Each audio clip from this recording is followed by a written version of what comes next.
이번에는 영어의 문장 구조의 형식을 살펴봅니다. 영어의 문장 구조는 많은 형식으로 나뉘기도 하지만 기본적인 문장 구조를 5가지 형식으로만 학습하게 됩니다. 여기서는 1형식, 2형식을 제외하고 3형식, 4형식, 5형식을 표적 구문, 수요 구문, 부여 구문으로 이름지어 다루겠습니다. 지금은 부여 구문을 살펴볼 텐데요.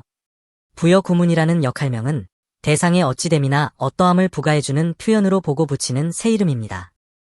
부여는 대상을 하거나 혹은 되거나로 표현하고자 함이고 5형식의 목적 보어에 해당합니다.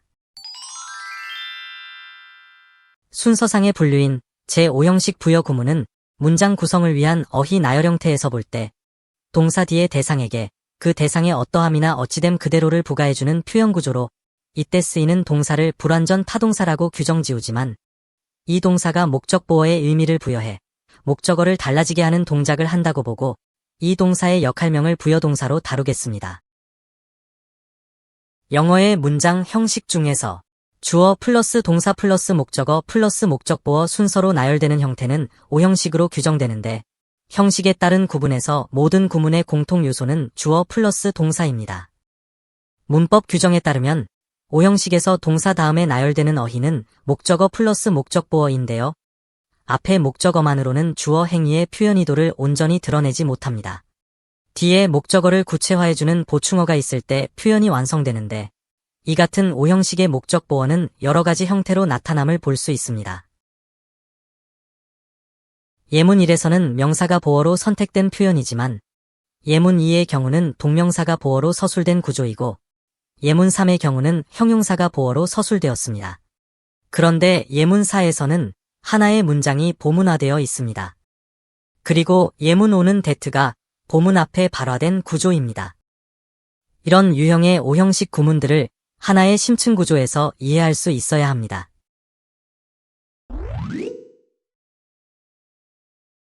본문 1에서 보면 made 동작의 대상으로 2개의 목적어가 나열되었습니다. 이런 나열 형태는 4형식 수여 구문에서도 나타나는데 이 본문은 수여 관계, 즉 주고받을 수 있는 관계로는 설명할 수 없습니다. 따라서 서로를 변별할 수 있는 예문 1과 2 같은 비교 분석이 필요해집니다. 1과 2 두 구문은 동사 뒤에 2개의 명사가 똑같이 나열되어 있지만 1의 어휘 나열 형태를 4형식으로 2를 5형식으로 변별하고 있습니다. 그리고 그 근거로 3과 4의 현상을 들어 설명합니다. 3과 4에 나타난 두 대상의 관계는 주절 주어의 동작 made의 행위에서 볼 때 예문 1은 주절 주어의 행위에 따른 받는 자와 주어지는 대상의 관계이고 예문 2는 당한 자와 지워지는 대상의 관계이기 때문에 그렇습니다. 그래서 예문 1의 두 대상을 간접 목적어와 직접 목적어의 관계로 예문 2에서는 목적어와 목적보어의 관계로 문법에서는 설명하고 있습니다. 그렇다면 본문 1은 당한 자와 지워지는 대상의 관계이므로 다음 구문에서 적용해 보겠습니다.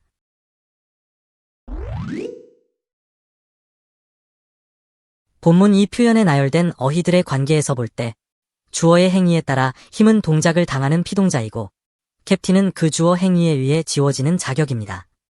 이러한 구문의 유형을 5형식으로 구분지어 변별하는데 제시된 1, 2, 3은 그 예문들입니다.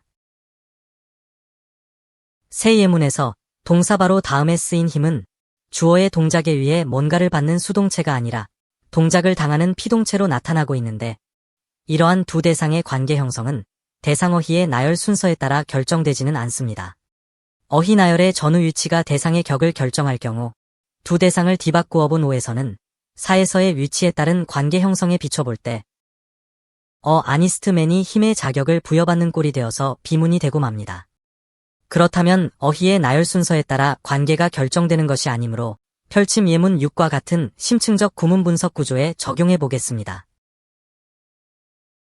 이와 같은 분석은 심층 구조상으로 동사를 반드시 목적 대상에게 동작을 끼치게 하는 사역성으로 타동사화하고 주절 주어의 능동적 행위에 따른 피역 대상의 수동적 처해짐과 그것이 처한 상황에 대한 부가서술이 영어 구문 형성의 기저현상임을 받아들이고 시도한 것으로서 이것은 다음과 같이 정리됩니다. 주어의 능동적 행위에 따른 의도 대상의 수동화 현상이 영어 구문 형성의 심층 기반에 있고 주어 플러스 동사 플러스 대상 플러스 상황 구체화 형식으로 나열됩니다. 이 분석에 따르면 동사 뒤의 대상들은 수동화 아니면 피동화될 수밖에 없는데 이 심층 구조로의 구문 분석은 주어의 행위에 대한 목적어의 입장을 일원화할 수 있어서 예시문 7과 8 같은 나눔의 분석에서처럼 두 가지의 구문을 상정해서 두 개의 구문 의미가 합쳐져 구성되었다고 보려는 시도를 다음의 펼침처럼 하나의 구문 형식에서 이해할 수 있게 해줍니다. 이렇듯이 7과 8에서처럼 두 구문의 결합으로 이해하는 것은 다른 문법 현상과 비교할 때 너무 자의적이며 일관성을 갖지 못합니다. 두 대상을 7과 8 같은 방법으로 하고, 되고 라는 하나의 틀 속에 대입해보면 이와 같은 발화의 메커니즘이 적용된 구문 구조를 갖고 있음을 알 수 있게 됩니다. 또 5형식 구문도 4형식 구문도 같은 발화의 메커니즘이 적용되는데요. 차이가 있다면 주어가 대상을 수동자로 취급하느냐 피동자로 취급하느냐에 따라 그 결과물이 주어지는 것과 되어지는 관계가 있을 뿐입니다.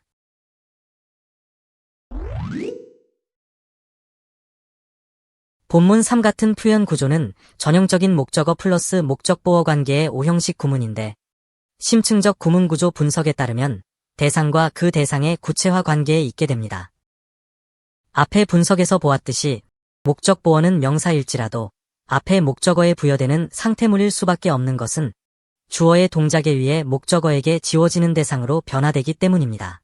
또 주어의 동사 행위에 의해 지워지는 결과는 상태물만이 아니라 상태 그 자체로도 나타나므로 어떤 상태가 되어진 것으로 의미가 부여되는 것으로 보면 본문 3 표현이 5형식으로 변별되는 것은 개연성이 있게 됩니다. 펼침 1처럼 분석되는 구조에서 보면 주절 주어의 동작에 의해 심층적 종속절에서는 수동화되고 그 수동 상태가 이트로 지정되어서 부가부에서 이노센트로 구체화되는 구문임을 알 수 있는데 예문 2의 구문에도 똑같은 분석이 적용되므로 형용사 같은 상태어로의 보어도 5형식 구문의 한 요소로 작용함이 분명합니다. 이번에는 전치사구로 구체화된 구문에서 살펴보겠습니다. 동사의 대상 뒤에 전치사구가 쓰여지는 본문 4와 같은 표현은 5형식으로 분석하지 않고 주어 플러스 동사 플러스 목적어의 3형식 표현 구조에 전치사구가 의미를 보충하는 것으로 보는 것이 일반적인 분석 방법이지만 이 구문 구조 또한 앞본문 3과 다를 바 없습니다. 이것은 화자가 드러내려는 것이 이래서와 같은 제인의 존재 상태가 아니라 그런 상태로 존재하는 것이 당위적임을 나타내고자 해서 이에서와 같은 구문 형식을 선택한 것입니다. 전치사 to가 그럴 수밖에 없는 당위성을 지정하는 역할 기능으로 작용하지만 작용 개념은 미래지향적 시도 상태를 표현해주게 됩니다. 또 원형동사의 역할 기능이 동작 형태만을 드러내지만 작용 개념은 그 동작 형태를 기정사실화해줍니다. 이 개념작용을 수용하면 이 구문에서 주어 I가 생각하는 것은 1 구문처럼 제인의 무고한 상태가 아니라 무고한 존재 형태가 사실일 수밖에 없다고 보는 시도 상태가 생각의 결과물입니다. 우리말의 해석어인 무고할 것으로 해도 to의 당위성과 미래지향성 같은 의미가 바탕이 되어 있기 때문에 이 같은 번역이 가능할 수 있을 것입니다. 본문 5의 표현 구조도 5형식으로 이해해서 하나의 심층 구조로 내재화할 수 있어야 합니다.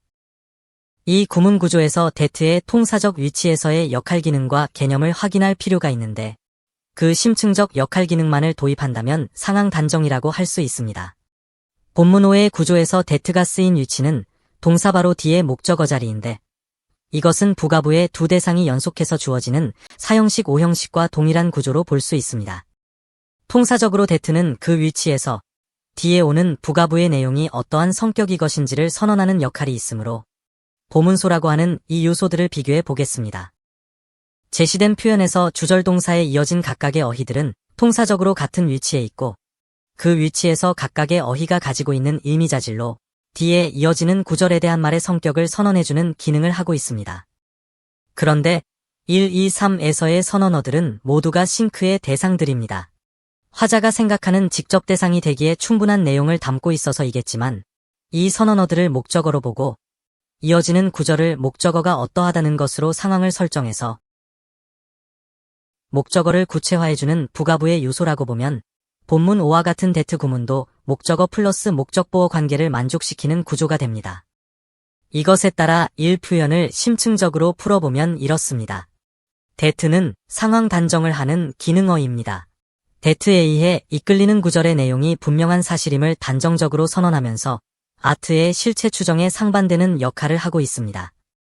또 이 표현처럼 무형의 보문소에 의한 상황 설정 구문과도 변별적으로 이해해야 합니다. 다음에서 그 무지정 보문소에 의한 구문 구조에서 이해해 보겠습니다.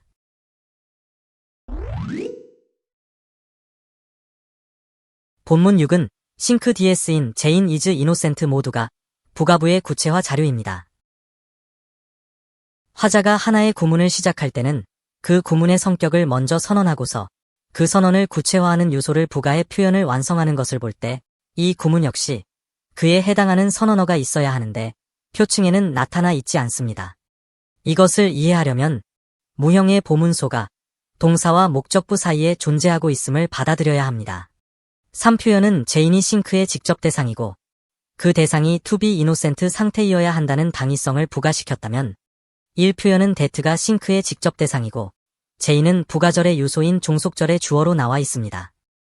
똑같은 역할로 2의 표현은 무지정 보문소가 싱크의 직접 대상이고 제인은 부가절의 요소인 종속절의 주어입니다. 1표현과 2표현의 선택적 차이가 있다면 이어지는 종속절 앞에서 상황의 성격을 선언할 때 상황을 단정했느냐 아니면 상황을 설정만 하고 있느냐를 청자에게 제공할 뿐입니다.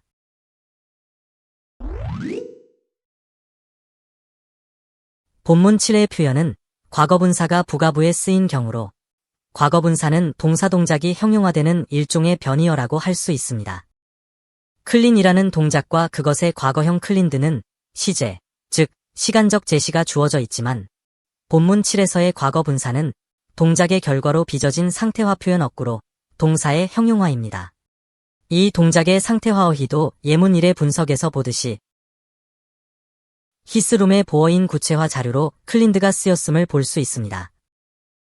부가부의 지시대명사 it는 히스룸이 was made 된 상태를 지정한 것이므로 이 지정관계는 it was made cleaned가 되어 대상인 히스룸에 되어진 상태를 구체화하는 심층적 관계 자료로 분석되어집니다. 따라서 이 구문 형태 역시 목적어 플러스 목적보어라는 오형식을 만족시킵니다.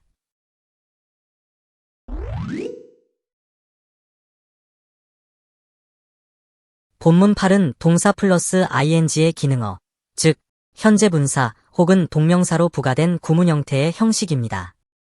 본문이 동사처럼 지각하는 동작 표현어를 지각동사로 구분하고 그 지각동사가 쓰인 구문에서의 구체화 요소, 즉 목적보어로 나타나는 ing는 현재 분사로 구분시켜 인지합니다. 이것은 주어가 인지동작을 할 당시 대상의 동작의 어떠함을 표현하는 방법으로 그 동작 형태를 확정해서 움직임의 어떠함으로 구체화하는 표현형입니다. 현재 분사가 보어로 나타날 수 있는 것도 과거 분사처럼 클로징의 시제가 없어서 가능합니다. 다시 말해 분사어로 쓰여 있어서 그렇습니다. 본문도 확정 분사를 사용해서 그 분사에 해당하는 상태를 목적어에 부여한 꼴이므로 부여 구문의 오형식을 만족한 것으로 보게 됩니다.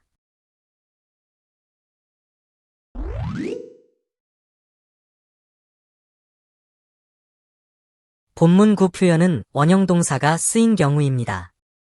이 구문 형태에 대한 분석은 문법서에 따르면 help를 사역동사로 보고 목적어 뒤에 원형 동사가 주어지는 것으로 변별합니다. 이 구문의 her mother는 목적격으로 쓰여 있습니다.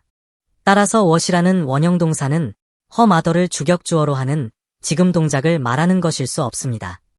본문 9에 쓰인 what이는 원형이므로 her mother를 주어로 하는 동사가 아니라 동작 형태만을 전해주는 역할어로 선택된 것입니다. 따라서 her mother가 처해진 심층적인 수동화 상태를 동작 형태로 부가하려는 구체화 요소입니다. 원형 동사도 역시 현재나 과거의 구체적 동작 행위를 말하는 것이 아니라 그 동작의 성격만을 표현하기 때문인데 이런 속성은 명령어에서 잘 나타납니다.